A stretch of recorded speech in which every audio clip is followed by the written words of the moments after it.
وعلى آل سيدنا محمد كما صليت على إبراهيم وعلى آل إبراهيم في العالمين إنك حميد مجيد.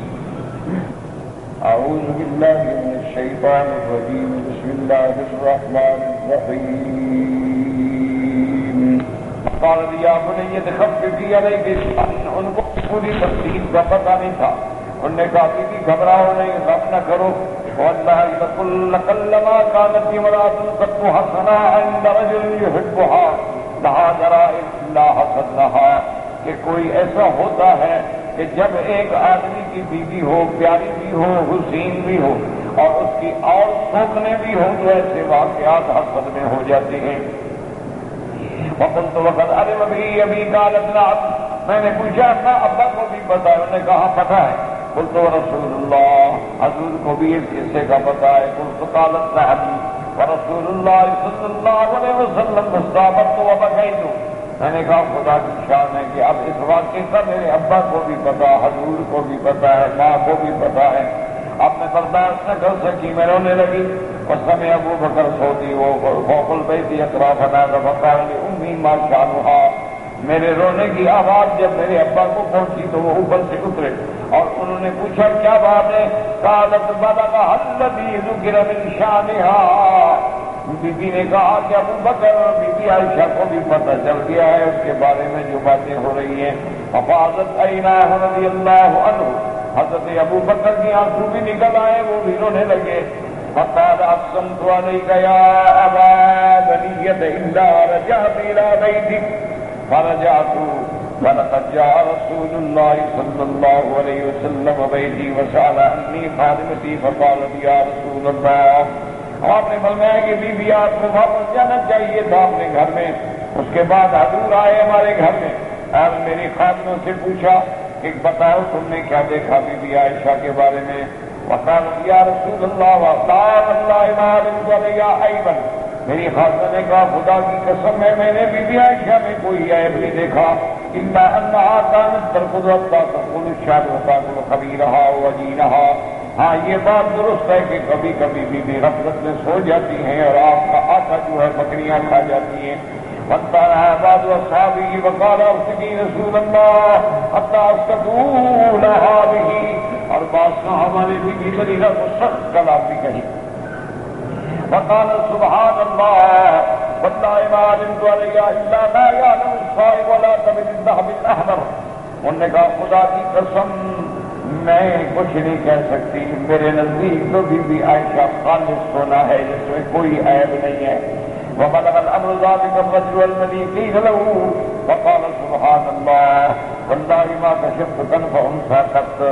اب کہتے ہیں کہ اس کے بعد اس بندے کو بھی جب پتہ لگا حضرت صفوان بن المعطل کو بھی کہ تمہارے بارے میں بی بی عائشہ کے ساتھ تہمت، انہوں نے کہا خدا کی قسم ہے ما کشفت کنف انثى قط، میں نے تو کبھی کسی عورت کا بدن بھی نہیں دیکھا زندگی میں.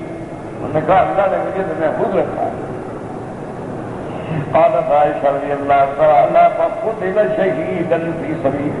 اور وہ بندہ بھی شہید ہوا اللہ کے راستے میں، اللہ نے مقام دیا حضرت صفوان. قالت واخبار وایا انی فلم يدالا حتى دخل علی رسول اللہ صلی اللہ علیہ وسلم وقد صد العصر. حضور عصر پر کے تشریف لائے. ثم دخل وقد اقتنفني ابوایا عن یمینی وعن شمالی. میرے ماں باپ میرے دائیں بائیں بیٹھے تھے، حضور تشریف لائے. فحمد اللہ تعالی واثنى علیہ، اللہ کا حمد و ثنا بیان کی. ثم قال اما بعد یا عائشہ ان كنت تعرفت سوءا او ظلمت فتوبی الى اللہ. حضور پاک نے مجھے فرمایا کہ عائشہ اگر تم سے گناہ ہوا ہے، تم نے کوئی غلطی کی ہے تو توبہ کرو، اللہ توبہ قبول کرنے والے ہیں. فإن الله يقبل التوبة عن عباده. قالت فقد جاءت امرأة من الأنصار فهي جالسة للباب فقلت الا تستحيي من هذه المرأة ان تذكر شيئا. ایک عورت انصار کی بھی ہمارے گھر میں بیٹھی تھی. میں نے حضور سے کہا کہ یا رسول اللہ کم از کم اس عورت کا تو خیال کریں گے، اس کے سامنے آپ اپنی بیوی کو کیا کہہ رہے ہیں؟ فقال رسول اللہ صلی اللہ علیہ وسلم فالتفت الى ابی فقلت له عجب رسول اللہ. میں نے ابا سے کہا ابا تم جواب دو. قال فماذا اقول؟ فالتفت الى امي فقلت میں نے اپنی اماں سے کہا جی رسول اللہ حضور کو جواب دو. قالت ماذا اقول کہنے لگی بیٹی میں کیا صفائی پیش کروں. فلما لم يجيبه میرے ماں باپ نے کوئی صفائی نہ دی. تشهدت فحمدت الله واثنيت عليه بما هو اهله میں نے بھی اللہ کی حمد و ثنا بیان کی. ثم قلت اس کے بعد میں نے کہا اما بعد والله ان قلت لكم اني لم افعل والله عز وجل يشهد اني لصادقة ما ذاك من افي عندكم لقد تكلمتم به واثربت قلوبكم. بی بی عائشہ فرماتی ہے کہ میں نے کہا کہ خدا کی قسم ہے اگر میں کہوں کہ میں نے گناہ نہیں کیا میں نے غلطی نہیں کی اور میں سچی ہوں کہ میں نے غلطی نہیں کی لیکن تم کہا آپ کہا نہ نہیں آپ کے دلوں میں یہ بات بیٹھ چکی ہے جو کہ رات میں یہی بات کرتے کرتے کرتے انسان کا دماغ متاثر ہو جائے. آپ لوگوں کے دل متاثر ہو چکے ہیں. وَإِن قُلْتُ لَكُمْ إِنِّي قَدْ فَعَلْتُ اور اگر میں کہوں کہ میں نے گناہ کیا ہے وَاللَّهُ يَعْلَمُ إِنِّي لَمْ أَفْعَلْ اللہ جانتے ہیں کہ میں نے گناہ نہیں کیا. لَتَقُولَنَّ كَذَّبَتْ بِهِ عَلَى نَفْسِهَا پھر بھی آپ لوگ یہی کہیں گے کہ دیکھو یہ اپنی صفائی بیان کر رہی ہے.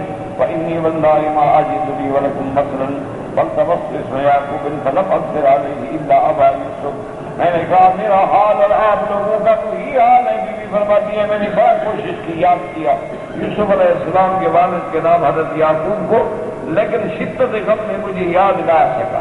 اس لیے میں نے کہا ابا یوسف میری اور آپ لوگوں کی مثال ایسے ہے جیسے حضرت یوسف علیہ السلام کے ابے کی مثال تھی بیٹوں کے سامنے. صبر جمیل واللہ المستعان علی ما تصفون وانزل اللہ علی رسول انسان سکتا ورحان ونی لا تبین سوربی وجیہم سجمین ویقول حضور پہ اسی وقت نہائی نازل ہوئی. میں دیکھ رہی تھی حضور کے چہرے پہ خوشی کے آثار محسوس ہو رہے. حضور پاک نے وحی کے بعد پسینہ پوچھا میں اب شری یا عائشہ فقد انزل اللہ براءتک آپ نے فرمایا مبارک ہو عائشہ اللہ نے تیری صفائی قرآن میں نازل فرما دی ہے. عرض سے قلت وكنت اشد ما كنت غضبا فقال لي ابا يا قومي الي فقلت لا والله لا اقوم اليه ولا احمده ولا احمدكما ولكن احمد الله الذي انزل براءتي لقد سمعتموه فما انكرتموه ولا غيرتموه.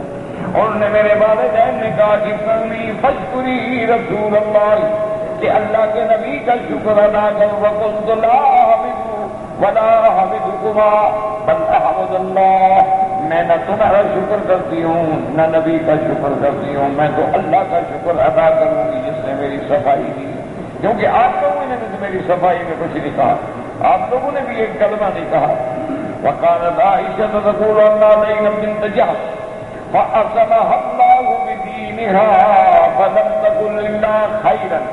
بی بی عائشہ فرماتی تھی کہ بی بی زینب حالانکہ میری سوگن تھی لیکن دین کی وجہ سے تقوی کی وجہ سے اللہ نے اس کو بچا لیا. اس کی زبان سے کوئی لفظ نہیں نکلا میرے بارے میں. وَأَمَّا أُخْتَهَا حَمْنَةَ بِنْتَ جَحْشٍ فَهَلَكَتْ فِي مَنْ هَلَكَ حالانکہ حمنہ اس کی بہن ہے لیکن وہ ہلاک ہو گئی. وكان الذي يتكلم به مصطفى وصال ثابت النابت عبد الله بن ابي بن سلول وهو الذي كان يستوشي يجمعه. اصل تو عبد الله بن ابي بن سلول تھا کہ ان بات کو اکٹھا بھی کرتا تھا پھیلاتا بھی تھا.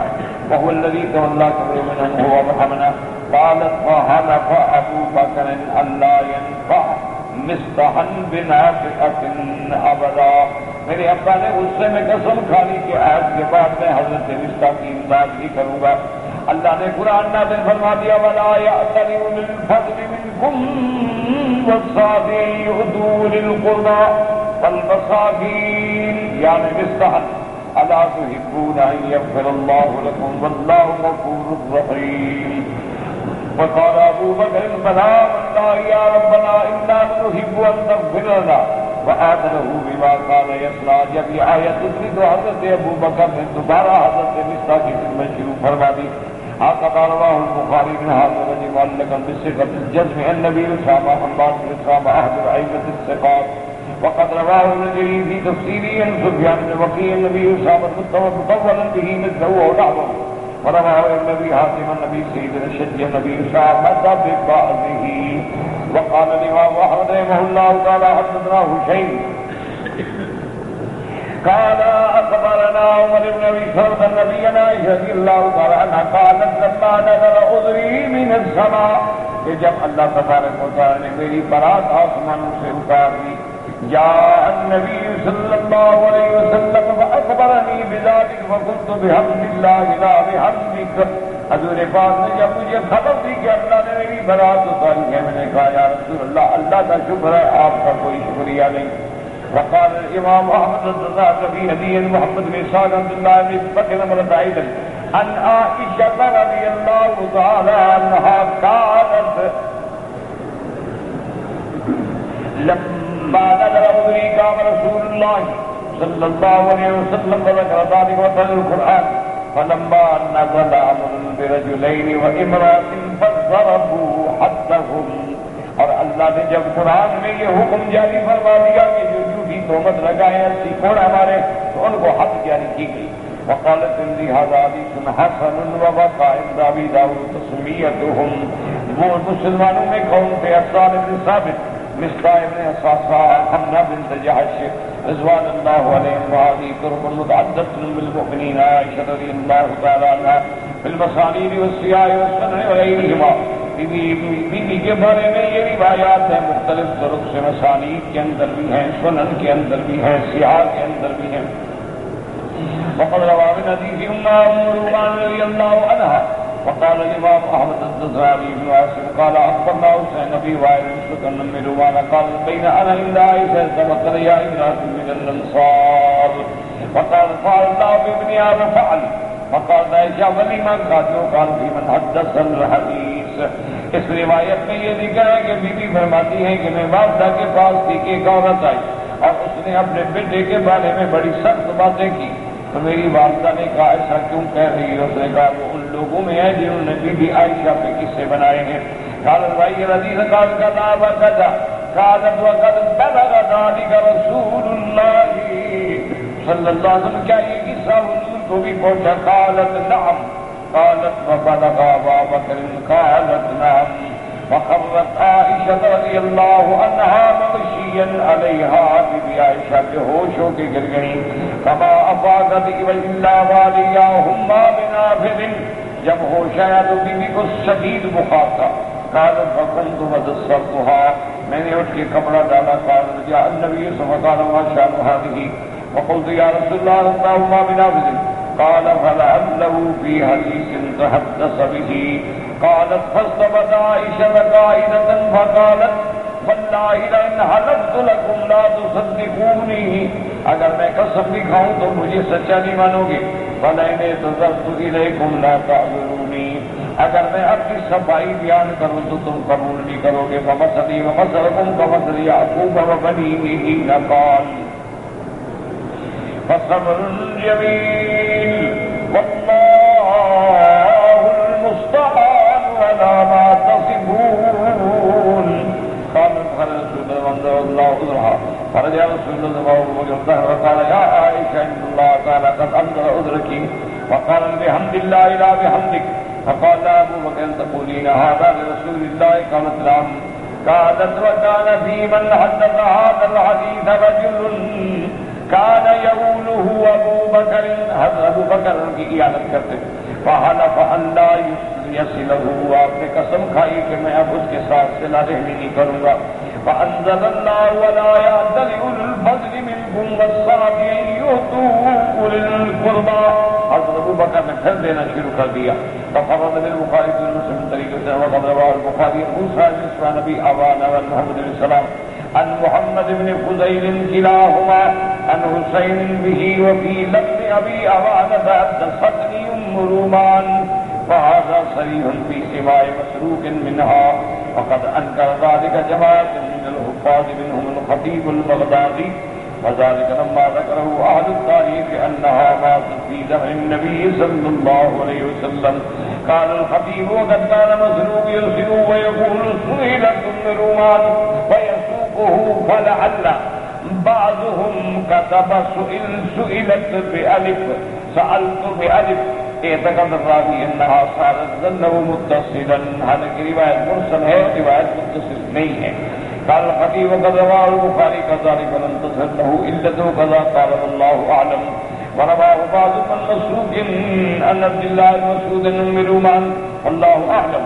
وقوله تعالى إن الذين جاءوا بالإفك إفك منع الكذب والبهت والافتراء جھوٹ بہتان وعصبة يعني جماعة منكم لا تعصبوا شرا لكم أي بآل أبي بكر بل هو خير لكم في الدنيا والآخرة لسان صدق في الدنيا ورفعة منازل في الآخرة وإظهار شرف لهم بإذناء الله تعالى بعائشة أم المؤمنين رضي الله عنها.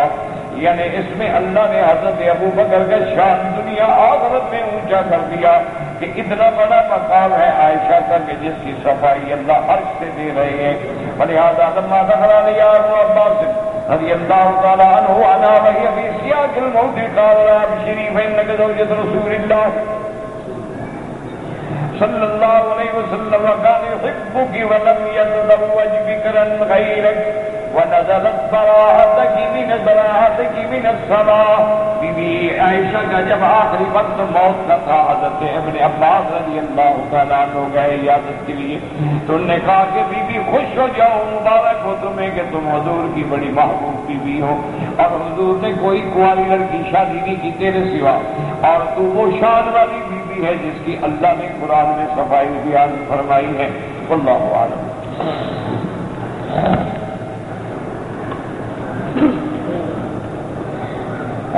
کہتے ہیں جی کہ میرے دل کا آپریشن ہوا ہے، اس کے لیے کوئی دعا بتائیں کہ اللہ تبارک و تعالی مجھے شفاء کاملہ صحت عاجلہ عطا فرمائے. اللہ کے نام ہیں یا قوی القادر المقتدر. یہ تین نام جو ہے نا ہر نماز کے بعد پڑھ کے ہاتھوں پہ دم کر کے دل کی جگہ پہ پھیرا کرو. یا قوی القادر المقتدر یہ پڑھ کے ہر نماز کے بعد اول آخر درود شریف اور یہ 9 دفعہ پڑھ کر یا 7 دفعہ 11 دفعہ جتنا بھی ہو سکے، کوئی ایسی بات نہیں ہے، پڑھا ہے وہ دل کے مقام پہ دم کر دیا تو اللہ کے اسماء میں برکت ہے.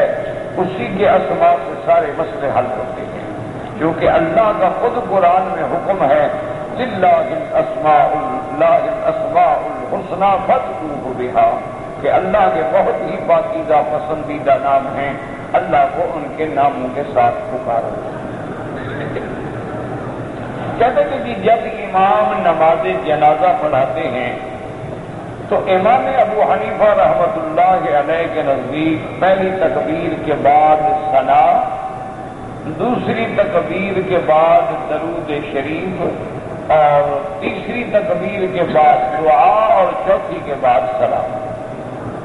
امام احمد بن حنبل رحمۃ اللہ علیہ فرماتے ہیں کہ پہلی تکبیر کے بعد سورۃ فاتحہ پڑھے اور دوسری تکبیر کے بعد درود شریف اور اس کے بعد دعا مانگے. تو بہرحال اللہ پاک سب کا پڑھنا اور جنازے میں شامل ہونا، اجر کا حاصل ہونا سب کا منظور و مقبول فرمائیں. باقی یہ علمی تحقیقات ہیں کیونکہ امام احمد بن حنبل اس کو نماز قرار دیتے ہیں اور نماز میں ان کے نزدیک فاتحہ پڑھنا ضروری ہے، لیکن امام ابو حنیفہ رحمۃ اللہ علیہ اس کو نماز کی مسل تو سمجھتے ہیں لیکن وہ فرماتے ہیں اصل میں یہ دعا ہے کیونکہ کوئی ایسی نماز اللہ نے فرض نہیں کی جس میں رکوع اور سجود نہ ہو. کہتے جی کہ اللہ کے حرم میں جو مکروہ اوقات ہیں، مثلا سورج نکل رہا ہے، سورج عین سر پہ کھڑا ہے، سورج ڈوب رہا ہے، صبح کے بعد سورج نکلنے تک، عصر کے بعد مغرب تک یہ اوقات ہیں جن میں نماز نہیں پڑھنی چاہیے. تو امام ابو حنیفہ رحمۃ اللہ علیہ تو فرماتے ہیں کہ چاہے آپ حرم میں ہیں، مکے میں ہیں، کسی بھی جگہ ہے نماز. باقی ائمہ کے نزدیک سب جگہ اسی طرح ہے کہ نہ پڑھے، لیکن وہ کہتے ہیں کہ مکہ میں مسجد الحرام میں گنجائش ہے کہ اگر کوئی آدمی طواف کرے اور اس کے بعد جس وقت بھی چاہے 2 رکعت پڑھ لیتی جائے. تو اس لیے وہ فرماتے ہیں کہ حرم شریف میں تو گنجائش ہے پڑھنے کی، حرم شریف کے علاوہ وہ بھی کہتے ہیں کہ نہیں پڑھنا چاہیے. تو بہرحال باقی ہوتا ہے، ہمیشہ یاد رکھیں کہ دلائل کا آدمی دونوں طرف کے دلائل ذکر کرے اور بتائے کہ اس کی دلیل کیا ہے، اس کی دلیل کیا ہے. تو ایک ذمہ دار آدمی کا قاعدہ یہ ہوتا ہے کہ وہ تمام ائمہ کرام کے مسلک کو بیان کر دے اور آگے جو ہے ہر آدمی اپنے اپنے ائمہ کے مسلک پہ عمل فرما دے، کیونکہ تمام کے تمام ائمہ علی الحق والہدی ہیں رحمت اللہ علیہم اجمعین. اللہ ان کی قبروں پہ کروڑوں رحمتیں فرمائے. کیونکہ جو بھی آدمی ہے مثلا حنفی ہے، وہ یہ کہے گا کہ میرے امام کا قول راجح ہے لیکن دوسرے کو غلط نہیں کہے گا. ہو سکتا ہے اس کا قول بھی ٹھیک ہو. تو یہ قاعدہ ہے، ورنہ دلائل جو ہیں الحمدللہ دونوں طرف کے موجود ہیں کہ بعض علماء یہاں پڑھنے کی اجازت دیتے ہیں. اور ویسی ایک بات یاد رکھو، ایک مسئلہ سمجھ لو. مثلا ایک آدمی نے طواف کیا، اس کی 2 رکعت اس نے مغرب کی نماز کے بعد ادا کی. تو یہ تو ایسا وقت ہے نا جس میں کسی کا اختلاف نہیں. مغرب کے بعد پڑھنے میں کوئی جھگڑا ہے ہی نہیں. اگر عصر کے بعد پڑھے تو امام ابو حنیفہ تو مخالف ہے نا، جھگڑا ہے. ایک امام تو مخالف ہے نا، اور وہ بھی مخالفت اپنی طرف سے نہیں کرے. ایک حدیث ہے حضور پاک کی لا صلاۃ بعد العصر حتی تغرب الشمس، عصر کے بعد کوئی نماز نہیں جب تک سورج نہ ڈوبے. وہ اپنے گھر سے تو وہ ہی نہیں کہہ رہے. تو اس لیے آپ یہ کیا کریں کہ مثلا آپ فجر کی نماز پڑھ کے حرم میں آئے، آپ نے طواف کیا، تو اگر آپ آدھا گھنٹہ بیٹھ جائیں گے تو عشاء بھی پڑھ لیں اور طواف کے 2 رکعت بھی پڑھ لیں اور پڑھے بھی اس وقت جب جھگڑا ہی نہیں. آپ نے عصر کے بعد طواف کیا، ارادہ ہے کہ انشاءاللہ مغرب کی نماز پڑھ کے نکلوں گا، اور آپ سے مغرب پڑھے، مغرب کے بعد 2 رکعت پڑھ تاکہ اختلاف سے بچ جائیں. اچھا، اگر فرض محال قافلہ تیار ہے، بسیں تیار ہیں، ساتھی جا رہے ہیں، آپ نے عصر کے بعد طواف کیا ہے تو 2 رکعت پڑھنے تو کوئی کفر اسلام کی جنگ تو ہے نہیں، پڑھ لیں اور قافلے کے ساتھ چلے جائیں، کوئی ایسا مسئلہ. تو اس لیے اگر آدمی، ورنہ حضرت عبداللہ ابن عمر، حضرت عمر کا واقعہ آتا ہے، وہ تو اتنے سخت تھے کہ عصر کے بعد طواف کیا، مدینہ شریف جانا تھا، چلے گئے اور حد حرم سے گزر کے مدینہ منورہ کے رستے میں جا کے 2 رکعت پڑھی لیکن یہاں نہیں پڑھی. بہرحال اس میں جھگڑے نہ کیا کرو. اس وقت حضور کی امت کو اتفاق کی ضرورت ہے، اتحاد کی ضرورت ہے، اختلاف کی ضرورت نہیں ہے. اور یہ جتنے مسائل مختلف ہیں نا، یہ فروعی مسائل ہیں. اعلیٰ اولا کا جھگڑا ہے، نہ یہ کفر و اسلام کا جھگڑا ہے، نہ حلال و حرام کا جھگڑا ہے. اور یار اتنا لمبا لکھو تو میں کس وقت پڑھوں گا. اب میں نے عمرہ تو کر لیا ہے، لوگ کہتے ہیں حج فرض ہو گیا، آپ کو رہنے دیتے ہیں، قانون اجازت ہے رہنے کی. تو حج فرض کیسے ہو گیا؟ جب آپ کو اجازت ہی نہیں ہے قانون میں رہنے کی تو حج فرض ہونے کا کیا مطلب؟ جاؤ عمرہ کرو، اپنے گھر جاؤ. حرم میں داخل ہونے کے بعد فوراً عمرہ کرنا چاہیے. میں جب داخل ہوا تو ظہر کی نماز کا وقت ہو رہا تھا تو پہلے فرض پڑھو خدا کے بندے. عمرہ دعا ایک سنت ہے، فرض چھوڑ دو. لوگ نماز پڑھیں تو عمرہ کر رہے ہیں، اچھی بات ہے. یہ کیا معنی ہے؟ معنی ہوتا ہے کہ جب اپنے ملک سے آئے ہو تو اب بلا وجہ ہوٹلوں میں جا کے آرام نہ کرتے رہو، پہلے عمرہ کرو. یہ معنی نہیں کہ آگے نماز ہو رہی ہے تو نماز چھوڑ دو. نماز جنازہ کے بعد دعا مانگنا جائز ہے. میرا بھائی جنازے میں کیا کرتے ہو؟ گالیاں دیتے ہو یا دعا کرتے ہو؟ نہیں، جنازہ جب آپ پڑھتے ہیں اس وقت آپ دعا کرتے ہیں یا میت کو گالیاں دیتے ہیں؟ دعا کرتے ہیں. اس دعا بے اعتبار نہیں، بات والی بے اعتبار ہے. یعنی خدا کا خوف کرو کہ جو دعا نبی پاک نے سکھلائی ہے اور نماز کی حالت میں، اجتماعی حالت میں کر رہے ہیں، اللہم اغفر لحینا و میتنا و شاہدنا و غائبنا، اس دعا بے اعتبار نہیں، بعد والی دعا بے اعتبار ہے. جنازے کے بعد جو ہمارے ہاں رواج ہے کہ دعا کرو پھر وہاں دعا کرو پھر یہاں دعا، یہ تو خالص بدعت ہے، ثواب کی بجائے گناہ ہوتا ہے۔ اگر دعا کرنی ہے تو میت کو دفن کرنے کے بعد قبر پہ کھڑے ہو کے دعا کرو، وہ سنت محمد مصطفیٰ۔ حضور پاک نے صحابہ کو حکم دیا، فرمایا کہ اپنے بھائی کے لیے فاسألوا له التثبیت، دعا کرو کہ اللہ اس کو سوال و جواب میں ثابت قدم رکھے۔ الآن یسأل، یہ وقت ہے کہ سوال جواب ہو رہا ہوگا تو بھائی کی مدد کرو، دعا کرو اس کے لیے۔ تو جو سنت ہے وہ ہم کرتے نہیں، جو بدعت ہے وہ ہم 8 دفعہ کرتے ہیں، اب کریں کیا، حل کیا ہے؟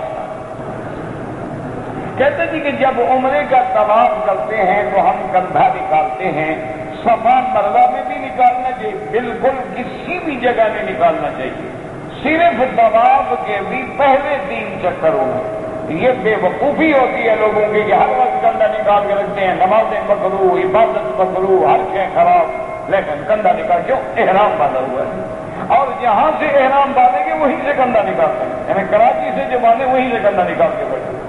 انا للہ و انا الیہ راجعون۔ جی حالت کا کیا کرے آپ؟ میرے والد عبدالستار صاحب فوت ہو گئے، نیک آدمی تھے، اللہ مغفرت فرمائے، اور جتنے مسلمان فوت ہو گئے اللہ ان کی قبروں کو باغ جنت بنائے، اور جو زندہ ہیں اللہ ان کی ہدایت کے فیصلے فرمائے۔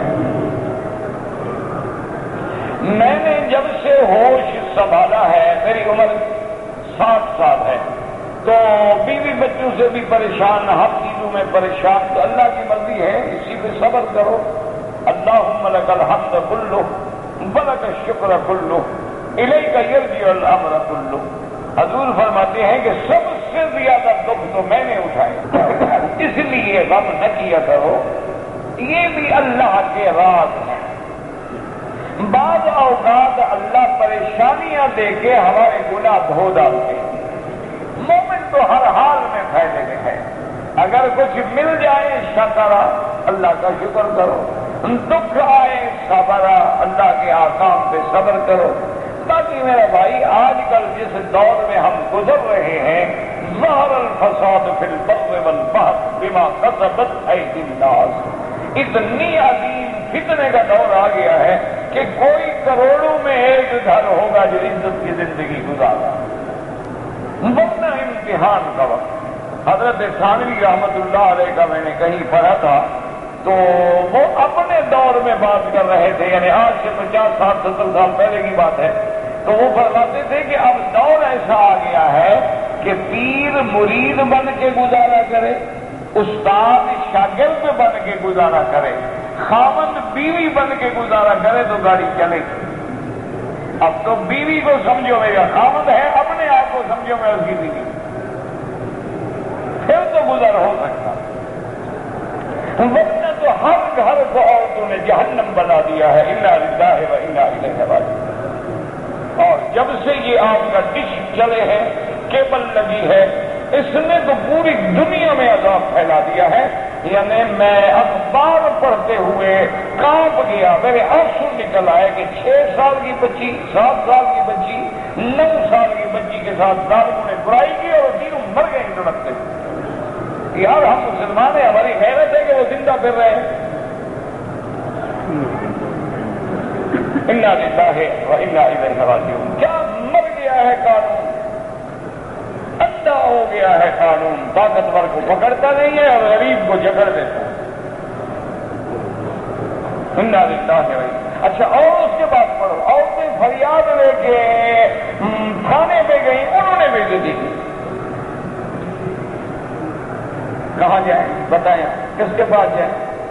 قاتل بھی وہی، منصف بھی وہی، شاہد بھی وہی، اقربا میرے کریں خون کا دعویٰ کس پر؟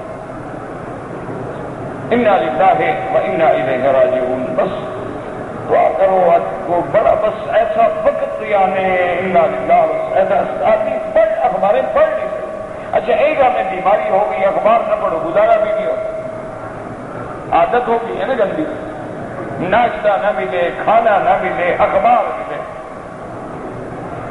اور اخبار پڑھو تو انشاءاللہ بلڈ پریشر شوٹ کرے گا، 300 پہ جائے گا سیدھا۔ لا حول ولا قوت الا باللہ العلی العظیم۔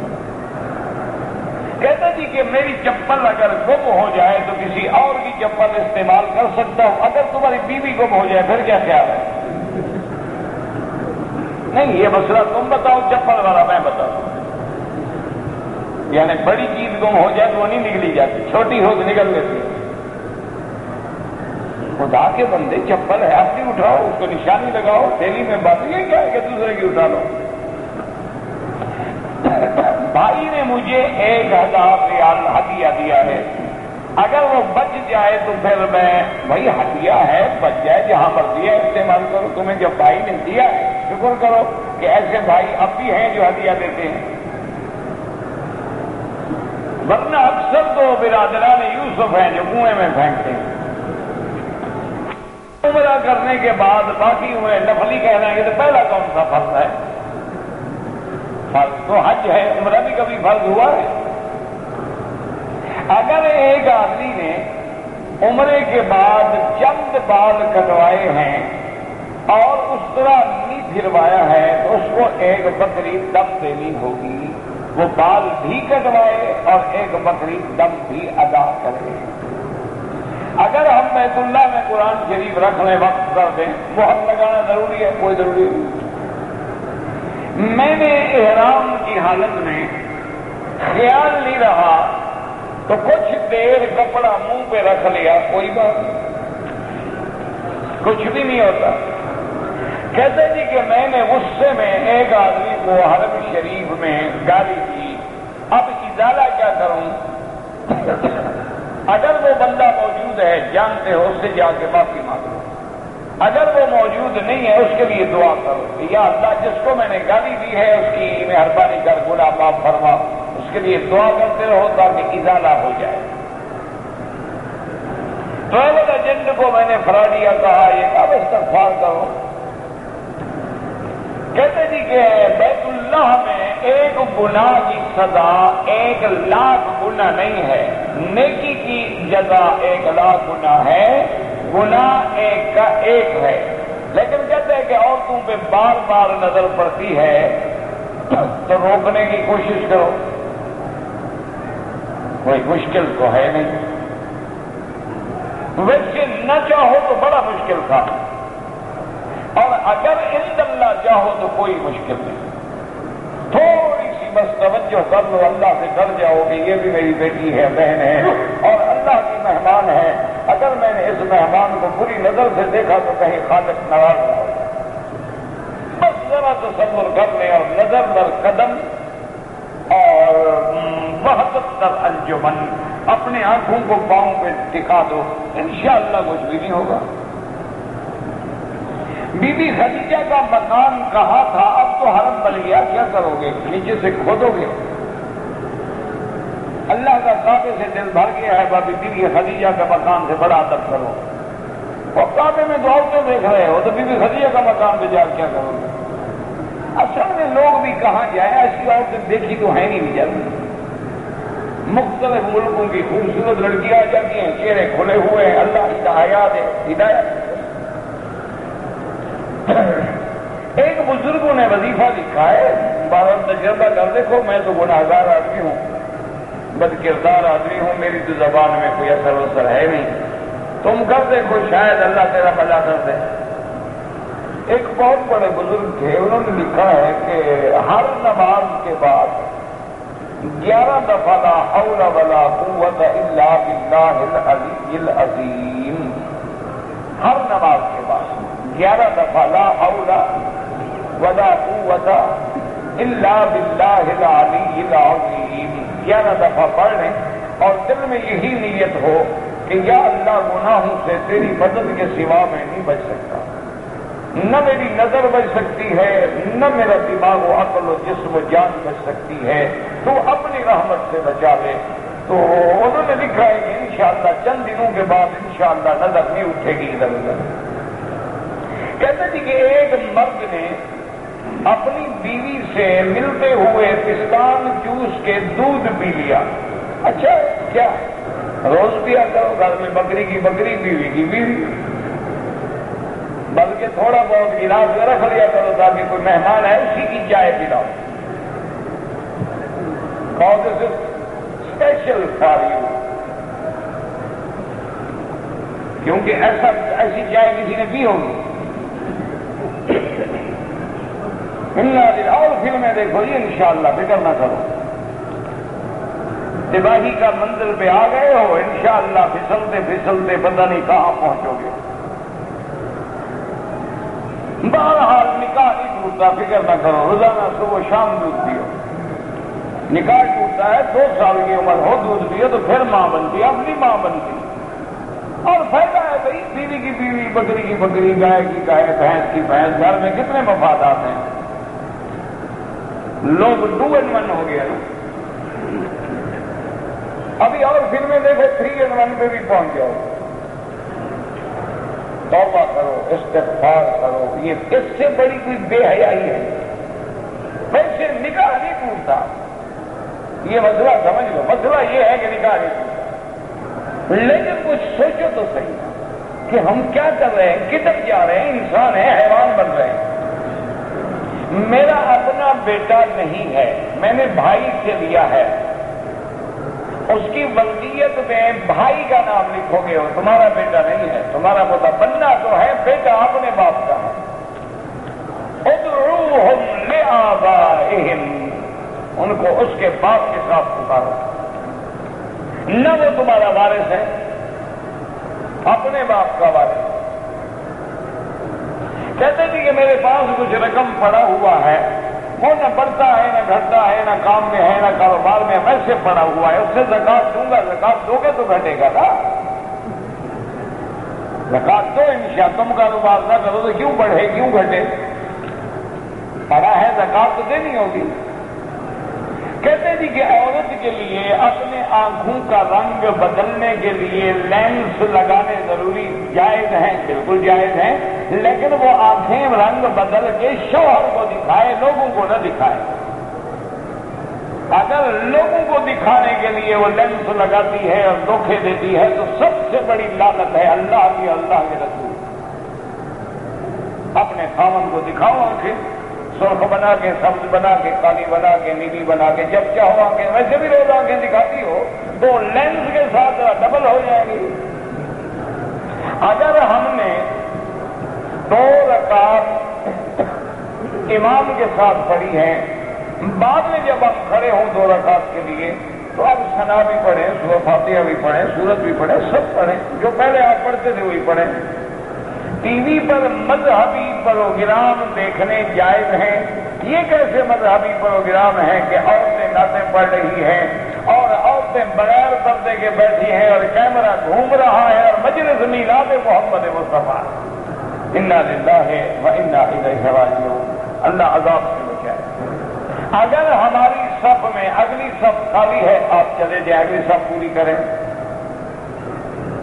اگر ایک آدمی داڑھی مڈاتا ہے یا کٹواتا ہے، اس کے پیچھے نماز جائز ہے۔ اگر کوئی اور امام نہ ملے، سارے اس طرح پھروانے والے ہوں تو اس کے پیچھے پڑھ لیں۔ اگر داڑھی والا ہے تو اس کو آگے کھڑا کرو، کیونکہ داڑھی منڈانے والا فاسق ہے، وہ امام نہیں بن سکتا۔ اگر پیچھے اسرے والے ہیں تو پھر تو آگے منڈانے والا اچھا ہے نا، اندھوں میں کانا راجا ہو گیا۔ شعبان کی 15ویں رات کو عبادت کرنا یا قبرستان جانا کسی حدیث سے ثابت نہیں۔ جتنی روایات ہیں 15 شعبان کے بارے میں ایک بھی صحیح حدیث نہیں، ضعیف حدیثیں ہیں، فضیلت ہے، وہ کرتا ہے، 10 دفعہ کرے، بزرگوں نے بھی، بڑے بڑے علماء اولیاء اللہ بھی جانتے تھے، لیکن کوئی صحیح حدیث میں حکم ہو ایسی بات۔ میری 12 گھنٹے ڈیوٹی ہوتی ہے اور دوران ڈیوٹی حج میں ہمیں بغیر وردی کے نہیں رہ سکتے، تو حج نہ کرو، مجبور ہو یا چھٹی دو۔ زمزم بھی بیٹھ کے پیا کریں، لیکن اگر کھڑے ہو کے پیا جائے تو گناہ نہیں ہوگا۔ میری بیوی کبھی کبھی گھر کا کام نہیں کرتی، ٹھیک ہے، تو نکرانی تھوڑی ہے، تمہاری بیوی ہے کہ نکرانی رکھی ہوئی ہے، اس کی ذمہ داری نہیں ہے کہ گھر کا کام کرے، کرانا ہے تو محبت سے کراؤ، ڈنڈے سے تو نہیں۔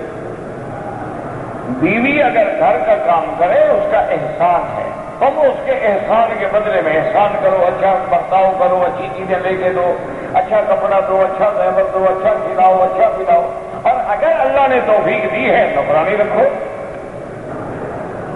بیوی کو ہر مہینے پیسے دینے چاہیے، اگر گزارا کرنا ہے تو دینے چاہیے۔ اب تو مسئلہ یہ پوچھو کہ ہر مہینے بیوی سے پیسہ لینے چاہیے، ہوتے ہیں اس کے پاس ہے تو کہ کیا وہ تو تنخواہ لے کے ادب سے پیش کرتا ہے جناب قبول فرمائیں سر میں نے کپڑا لینا ہے، اجازت ہے، وہ ساتھ جائے تو جائے، نہ تو ٹھیک ہے بہتر ہے۔ اب تو سب کچھ اس کے پاس ہوتا ہے، اس نے تم سے تھوڑا لینا ہے۔ الٹے مسئلے نہ پوچھے کرو، سیدھا پوچھا کرو کہ جناب خاوند ہر مہینے بیوی سے درخواست کر کے کتنی تنخواہ لے سکتا ہے؟ سچی بات کرو۔ بچے کا پیشاب پخانہ صاف کیا، وضو ٹوٹ جائے گا؟ نہیں، ہاتھ دھو لے، وضو کیوں ٹوٹ جائے گا؟ اگر دنیا سے بے رغبتی، گناہوں کے ڈر کی وجہ سے آدمی موت کی تمنا کرے، بالکل نہ جائے، کبھی موت کی تمنا نہ کرو، زندگی کی تمنا کرو اور یہ کہو ہاں اللہم ان کنت تعلم، میرا اللہ اگر آپ جانتے ہیں کہ میری زندگی میرے لیے بہتر ہے تو مجھے زندگی دے، اور تیرے علم میں میری موت بہتر ہے تو پھر موت ہوتا۔ جب صفا مروہ دوڑنے کے لیے جائیں، شروع کرتے ہوئے کیا پڑھیں؟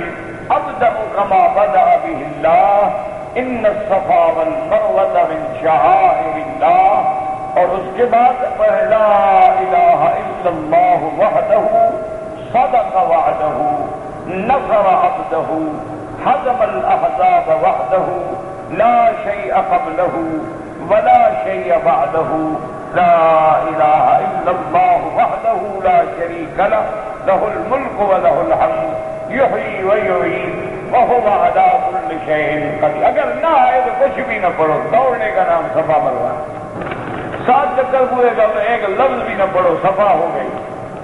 عورت مدینے سے آئی، حیض میں تھی، احرام نہیں باندھا، مکے میں پہنچنے کے بعد پاک ہو کر مسجد عائشہ سے احرام باندھا، دم دینا پڑے گا۔ وہ حالت حیض میں غسل کر کے نیت کر سکتی تھی، نماز نہ پڑھتی، بس لبیک اللہم لبیک لبیک اللہ۔ اب بھی علاج ہے، دم میں 300 ریال لگیں گے، اگر ہمت کرو تو ایک دفعہ پھر مدینہ شریف چلے جاؤ اور احرام باندھ کے آ جائے، کوئی دم نہیں دینی پڑے گی، تو وہ تو 100 ریال میں کام ہو جائے گا نا، بکری تو 300 سے کم میں نہیں ملے گی۔ منہ کا حصہ تولیے سے صاف کیا، کوئی حرج نہیں۔ اگر مجھے اپنی چپل کی جگہ بھول جائے، دوسرے کی مت اٹھاؤ۔ ایک آدمی کے پاس میں نے کام کیا، وہ پیسے کھا گیا، اللہ سے دعا کرو کوئی نہیں کھا سکتا، دنیا میں کھا جائے گا کھا جائے، آخرت میں نیکیاں دے گا، ہمیں گھاٹا کیا ہے، کھانے دو۔ پاکستان کے لیے دعا کریں، ہم تو بھئی ہر روز کرتے ہیں اللہ کے بندے، کوئی دن ایسا ہے جب دعا نہ کریں۔ اللہ پاکستان کی اور تمام بلاد اسلامی کی حفاظت فرمائے، دعا کریں۔ بہت مشکل دور میں آپ کا ملک گزر رہا ہے، اور اس وقت دشمنوں نے بالکل سینڈوچ بنا دیا ہے کہ کسی جگہ سے آپ کو ٹھنڈی ہوا آنے کی اب امید نہیں رہی۔ صرف دعا کرو کہ اللہ مدد کرتے، اللہ استحکام نصیب کرتے۔ اگر ہم یہاں رہیں تو بغیر اجازت کے حج کریں نہیں، قانون نہ توڑیں، اسلامی حکومت ہے۔ اگر با جماعت نماز میں مقتدی سے کوئی غلطی ہو جائے تو اس پہ سجدہ نہیں کرنا پڑتا۔ حرم کے اندر وضو کرتے ہیں، بالکل غلط ہے، مسجد کے اندر وضو نہ کیا جائے، باہر نکلا کریں۔ اگر وضو کر رہے تھے کہ دوسرے پر چھینٹیں پڑ گئیں، کچھ بھی نہیں ہوتا۔ کہتے جی کہ ائمہ نے صحابہ کو دیکھا ہے، ابو حنیفہ نے دیکھا۔ کہتے جی کہ میں ٹیکسی ڈرائیور ہوں، ٹیکسی چلاتا ہوں، کبھی کبھی میری گاڑی میں غلط لوگ بھی بیٹھ جاتے ہیں، اب آپ سب کا آپریشن تھوڑا کریں گے، آپ اپنی مزدوری کرو، اللہ پہ چھوڑو۔ ہاں جانتے ہو کہ یہ لڑکی گناہ کے لیے جا رہی ہے، تمہیں پتہ ہے تو پھر مت پٹاؤ۔ دودھ پلانے والی خاتون کو دائی پتہ نہیں رکھنا فرض ہے، کوئی فرض نہیں۔ ہر عورت اپنے بچے کو خود دودھ پلائے، بیمار ہو معذور ہو تو پھر دائی کا انتظام کرو۔ بہرحال گھر میں سختی نہ کیا کرو، ٹی وی وغیرہ نکال دیا، اچھا کیا۔ سختی سے اب حالات نہیں سدھرتے، کوشش کرو محبت سے، پیار سے، علماء کی کیسٹ لے جائیں، تقریریں سنائیں، اچھی کتابیں پڑھائیں، خود پڑھ کے سنائیں، اس سے انشاءاللہ تبدیلی آئے۔ اگر احرام کی حالت میں بال ٹوٹ جائے کچھ نہیں ہوتا، میں آپ کی شفا کے لیے دعا کرتا ہوں، اللہ آپ کو جزائے خیر دے۔ میں شادی شدہ ہوں، جہاں میں کام کرتا ہوں وہاں ایک اور لڑکی ہے، اس سے بھی مجھے محبت ہو گئی ہے، شادی کر دو، شادی کر دو، ورنہ کیا محبت؟ تمہاری لڑکی سے کسی کو محبت ہو جائے کیا خیال ہے، دے دو گے؟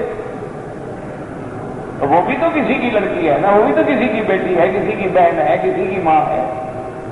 یہ تو صبر کر لو کہ تمہاری بیٹی پہ کوئی عاشق ہو جائے تو کیا خیال ہے، خط لکھ کے تمہیں لڑکی بھجوا دو گے؟ غیرت کرو، حیا کرو، گھر میں بیوی بیٹھی ہے تو رشت لڑا رہے ہیں۔